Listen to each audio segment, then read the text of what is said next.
Right. The fifth and final enemy that we're trying to face and deal with in a culture transformation project is the victim mindset. The victim mindset. You may have heard about this before. One very unhelpful mechanism that kicks in our brains is that we tend to deflect blame onto other people in a situation.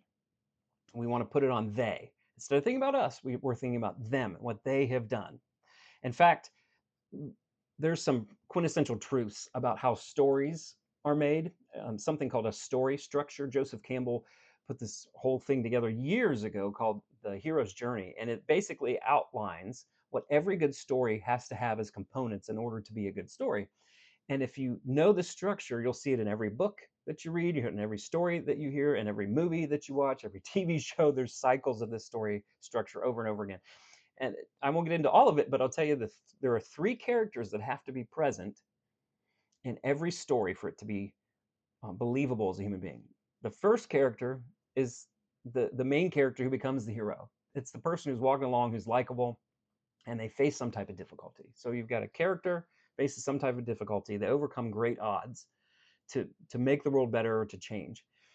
So you've got a character who becomes the hero. That's the first person. The the second person is the mentor or the guide. That's the person who comes along the main character to help them gain the skills, to call them into some type of adventure, gain the skills, the knowledge and ability to to face a battle and to make the world better somehow and to make themselves better. And mostly what that guide is doing is preparing them for this battle that they have to fight. There's always some conflict in every story. There's a conflict that they face. And that's where they face the third person who's the villain or the enemy. So in every story, you have the hero, the guide or the mentor, and the villain, the enemy. And when they face that enemy, right, they have to defeat them to emerge on the other. Now they can either defeat them and emerge better on the other side, or they might lose the battle, but win the emotional or the mental or the psychological or the spiritual battle. You'll see the story go that way too, right? This enemy is dark.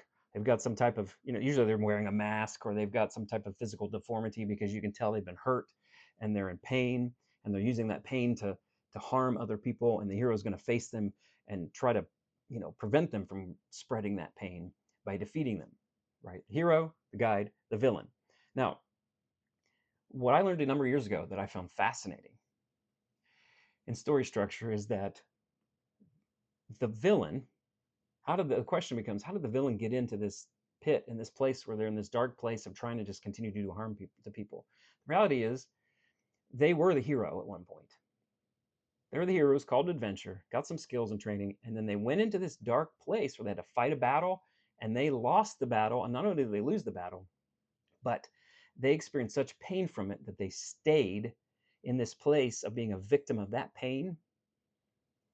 And instead of learning and growing from it to become better, they stay in the pain and they use that pain to hurt other people because they're so angry with the world or they're crazy, right? They become a victim of the pain. Heroes face the pain and emerge better on the other side. Even if not victorious, they emerge changed and better. Villains go into the pain and become a victim of it. They let it define who they are forever, and they allow it to then cause them to harm others constantly. That's what the victim mindset is. And we become victims of that all the time. We start, well, they did this and they did that, and I can't believe, and that's unfair, and it is, and it is. And we get stuck thinking about they. We're just perpetual victims until we take some control. And that's what rule number 5 is. Rule number 5 is that we have to focus on what I can control. You have to focus on what you can control. Because change starts with me. Focus on what I can control. Change starts with me. If I'm coming to an organizational change thing and I'm like, well, they need to do this and they need to do this, and they heard this, and now they're gonna have to fix that. It will never get better until everybody in the room, never get better for you until you go, okay, they, but what about me? What have I done to contribute to this? How have I not made it better? How have I contributed to it getting worse? I can only change me. If you draw on on a piece of paper. This is a really good exercise. Two circles, a small circle in the middle, and then one on the outside of it. And in the circle in the middle, write all the things that you have power over. It's your thoughts, your feelings, your actions, your beliefs, your behaviors. Outside of that circle is what? Other people's thoughts, actions, behaviors, beliefs, their values, what they pay you, how they treat you, how they communicate you, the weather, right? The economy, politics, all that stuff is outside of our control. And we get so worked up over these things that we can't control. And we get stuck in the outer ring instead of going, okay, but I don't like the way communication is going here or the way somebody's being treated. But I can't control them or them, but I can control me. And I could go respond to that person and say, hey, I'm sorry that happened. Is there anything I can do to help you? Or I can go to the person maybe who just kind of victimized them and said, hey, you know what? I saw that conversation and I thought, it feels to me like you were a little harsh on them, and I don't know that was fair. Like I have some power to maybe try to influence the change, right? Change starts with me. What happens is we get stuck in the thoughts and feelings of others. What we need to do is we need to go, you know what? So this and this and this and this, that's terrible. I can't believe that's the victim thing. Is to go, okay, so that, yep, you're right. That stinks. It's unfair. It's not good. And then ask yourself, so now what? This is unfair. So now what? We got to pivot out of the negative cycle and into the what can I do about it cycle. And ask myself, so now what? What do I want to happen? What can I do? If there's going to be something different a year from now, what needs to have occurred and how can I contribute to that? And then do what you can do, right?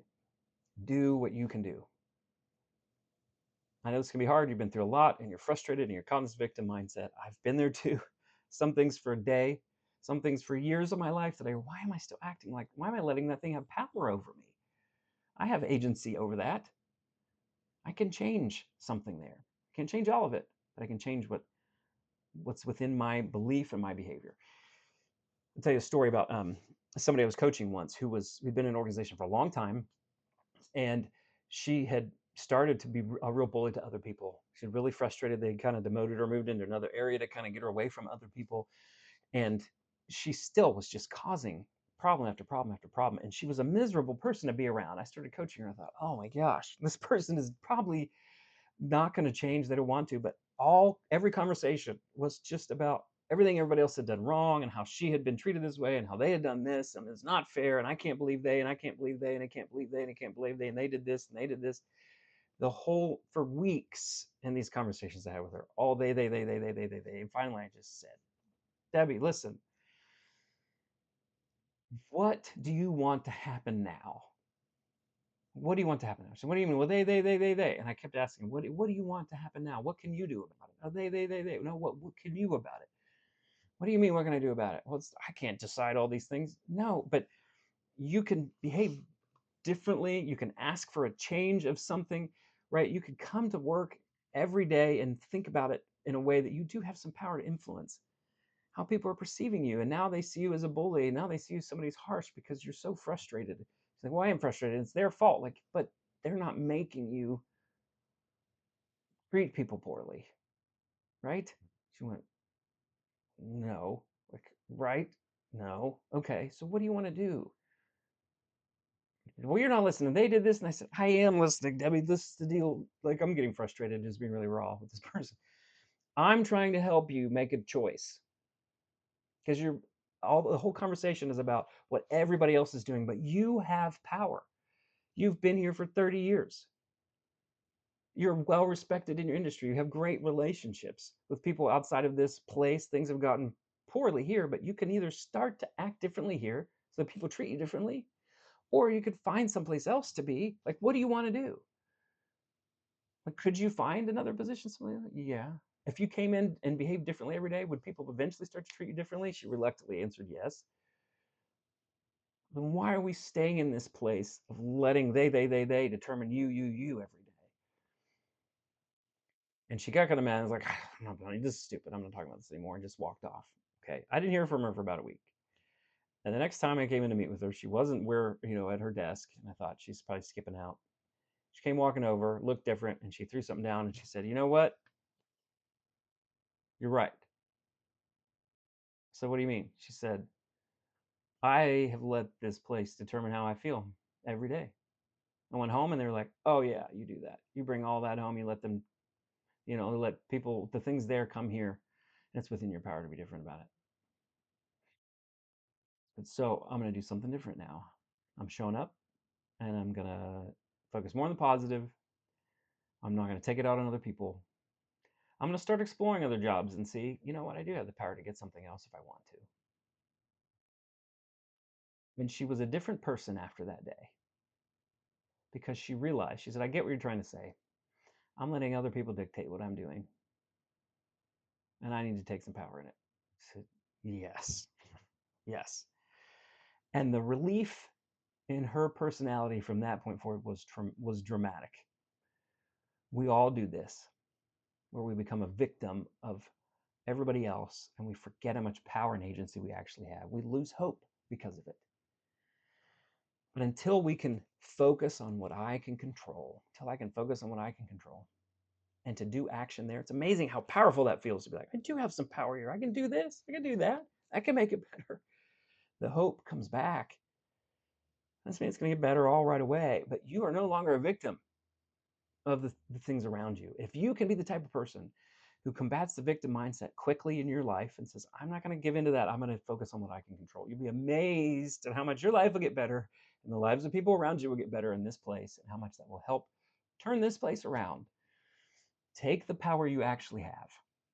Focus on what you can control every day. You'll be glad you did.